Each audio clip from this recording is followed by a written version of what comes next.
all of you that if you have any problem with doing certain stretches, or as we call it as Sukshma Vyayam, you may not do it, or maybe after the class, if you want to ask what little variation you can do, we can have that conversation. But otherwise, we will be doing very simple stretches. Now, a discipline that is followed in yoga says that any yoga that you start should be in a sequence. You know, everything has a sequence, right? When you cook food, there is a certain sequence. In the same way, for doing yoga also, there is a certain sequence. So we start our exercise from the head and then gradually we go to the toe. So the first exercise would be exercise of the neck. Okay, so we will be doing this exercise, which is very simple. Now, it is going to be like you move the stone of a ragda for mixing your idli batter, the way you have to move your head. Okay, so very slowly you will move your head.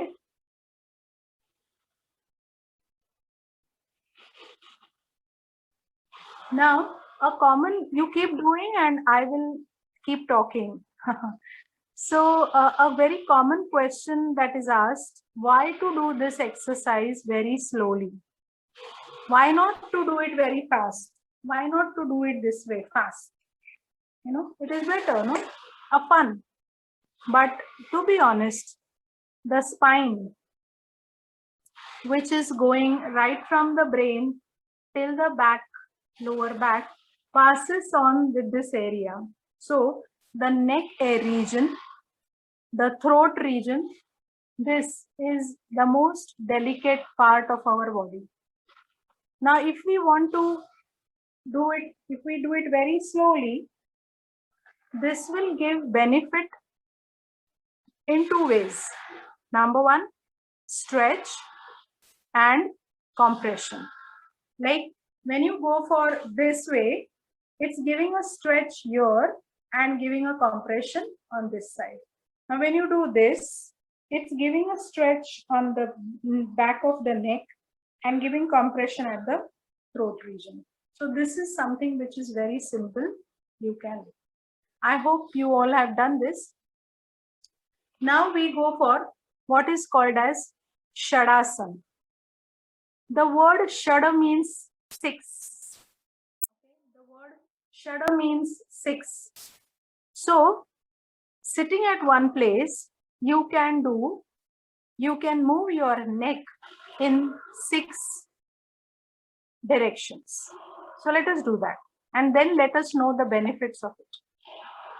But before going to the benefits, let me tell you that if you have any problem with spondylitis or spondylosis, or if you have any recent surgery of the neck or anywhere at the throat, please don't do this. Okay? Or maybe you can do it to your capacity. Like if I tell you to stretch, then do it to your capacity. Don't force yourself, don't push yourself. Otherwise, things will become difficult. So Shadasana, the first thing is moving your head to your right side. Okay, that's your right side. So this is my right side and I'm moving that.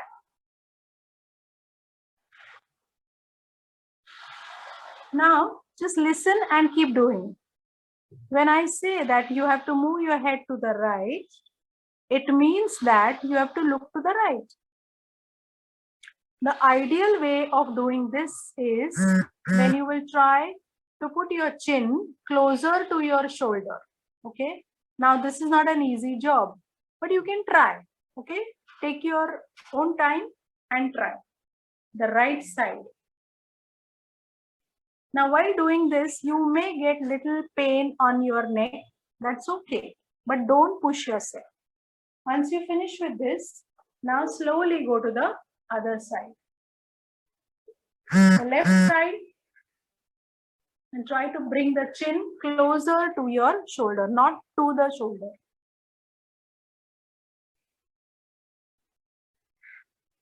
and back. Now the third asana. This was right, that was left. Then go behind. So when you go behind, you have to bring the chin towards the ceiling, okay? And feel the stretch on your throat. Now keep doing this and listen to what I'm saying. So when you do this, this gives a good stretch to all the muscles of your throat, okay? And the best organ, or rather, to be more precise, it is the thyroid endocrine organ, which is situated at this region. Now, this gets a good stretch, okay? And this is one of the best exercise for treatment of thyroid. Let that be thyroid hypo or let that be hyper, okay? Now, if you finish that, the counter pose for it would be touching the chin to the chest. So you're getting a stretch at the back of your neck.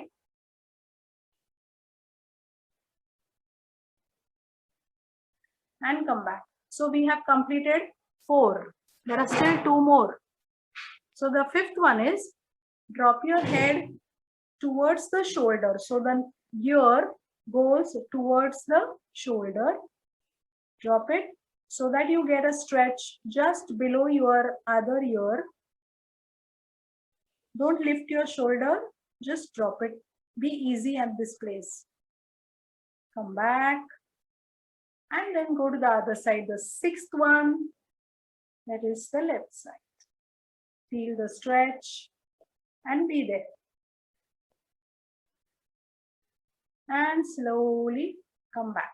Now we're going to repeat Shadasana, okay? So you can do along with me, but this time we will be doing it with breathing pattern, okay?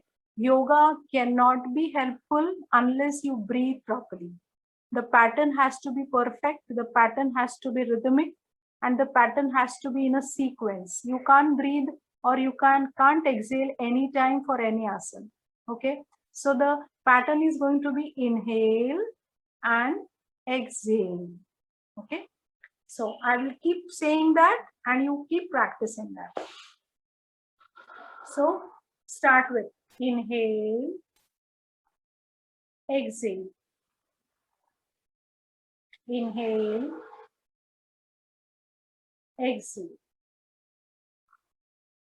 Inhale.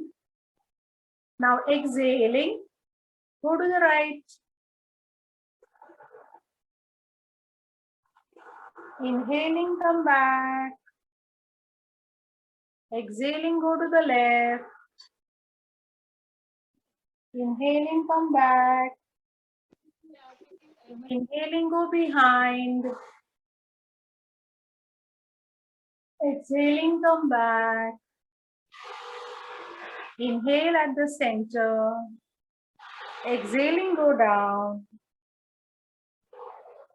Inhaling, come back. Exhaling, drop the head to the right. Inhaling, come back. Exhaling, go to the left. Inhaling, come back. And relax. I hope you love this exercise. Now, this exercise we have done for almost 5 minutes, okay? So this exercise seems to be a very simple one, but this is very, very helpful. Now, once you finish with the neck, then we go to the next thing, that is the shoulders, okay? So we will do a very nice simple exercise for shoulders, and that is you will place your fingers, 5 fingers on your shoulder. And slowly you will rotate the elbows from up and down. Try if you can touch the elbows and rotate. Touch, rotate, touch and rotate. You continue doing and I will keep talking. Now, this exercise should be done with breathing pattern. So I think you have done 5 times. Now we will do 3 times with breathing. And how will you breathe? You place it here. You will inhale. When you take your elbows behind, you will inhale. Exhaling, you will touch the elbows. Inhale. Exhale. Inhale. And exhale. Now do it with the opposite side. Inhale and exhale. Inhale and exhale. Inhale and exhale. Now, this exercise is very important for shoulders as well as for the clavicular muscles which are around your collarbone. This is your collarbone and the muscles around that. Now, in this recent pandemic, even when we are safe enough at home, we have to improve our breathing techniques and breathing pattern, breathing capacity. So this is the best way you can do it. How will you do it? Very nicely you place it and rotate nicely. So this gives a good opening to your lungs. Do you know that 75% of the lungs are unused? Yes, that's the truth. We don't use them because we don't move ourselves every day. Now, if you keep doing these exercises in a way, you will have a good movement and good circulation of air in your lungs. So this was about the neck and this was about the shoulders. Now, I would like to ask you all, any one of you can answer me. You can come on the screen and answer. Why is it important to do breathing and yoga? Any one of you?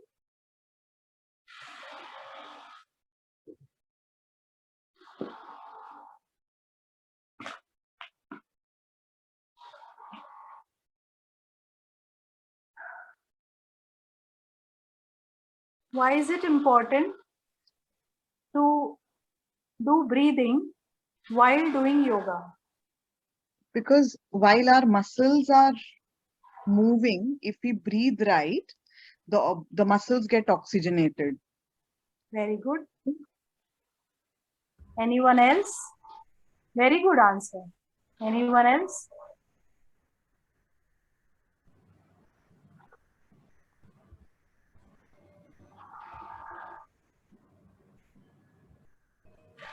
The oxygen reaches our brain properly, otherwise we don't get oxygen properly, you know, if we don't do breathing properly. Okay, great. So an important reason why you should do breathing while you are doing yoga, because it's a human tendency that if you are doing certain things mechanically, your mind gets an opportunity to run away. You know, suppose I'm doing this, and if I'm doing it mechanical, what is so great about it? Simple, no? Yeah, listen. So your mind gets an opportunity to run away. Think about, oh, what I have to cook for lunch. Oh, today I have some nice dish prepared for lunch. Oh, I have to call him. 1,000 things. But I will keep saying in my classes that breathe, breathe, breathe. So the moment I tell you to breathe, your mind will get stuck in that breathing and it will come back. So it is very important. So one of the greatest thing that I learned from the Yoga Institute is that while doing asanas, while doing any physical activity, you have to listen to this instruction, breathe. Okay, so breathing is very, very important. Okay, so I think this is what we will be doing hereafter in the classes. So any one of you who would like to ask me a question, only one question, any one of you, one question related with what we did today.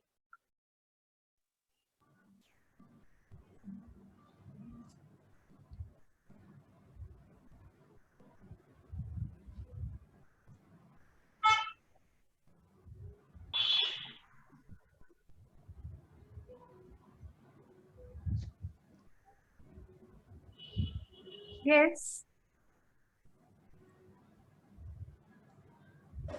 Anybody wants to ask anything? Please ask, Kavita. We have opportunity to ask. Does it help sinus? So, Krishna Raj Iyer, he was asking, or she was asking whether she feels giddy when she's doing exercise. Okay. So, I would say, Krishna Raj. What time to wake up? Sorry.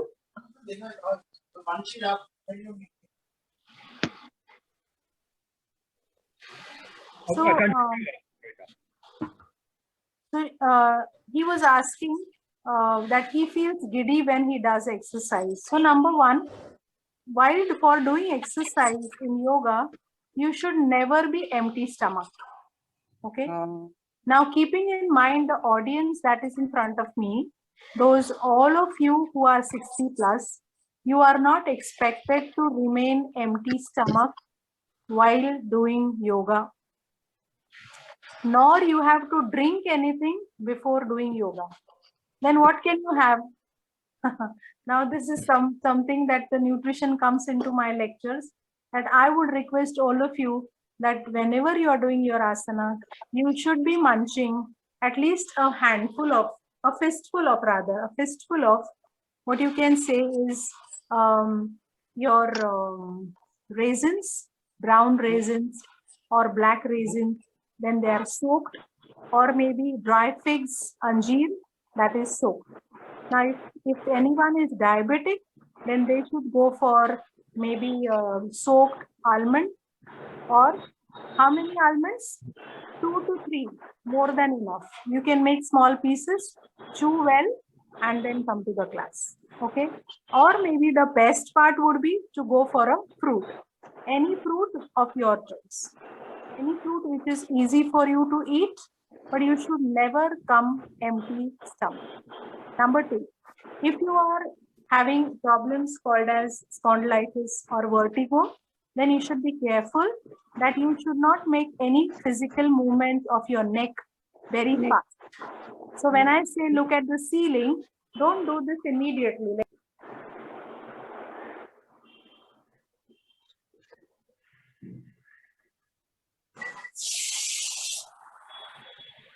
The volume has gone off. Voice gone. Your voice gone. No voice, no voice.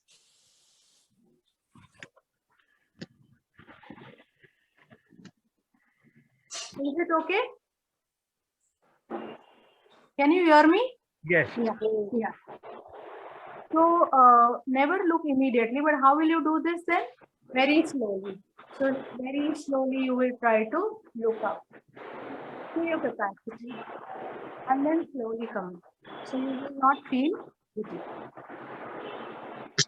So I hope Will this exercise, hello, sorry, will this exercise help in migraine, the vertigo? No. For migraine, we will have some other things. No exercise for migraine. Rather, I would say for migraine, you have to rest properly. We'll talk it in the next.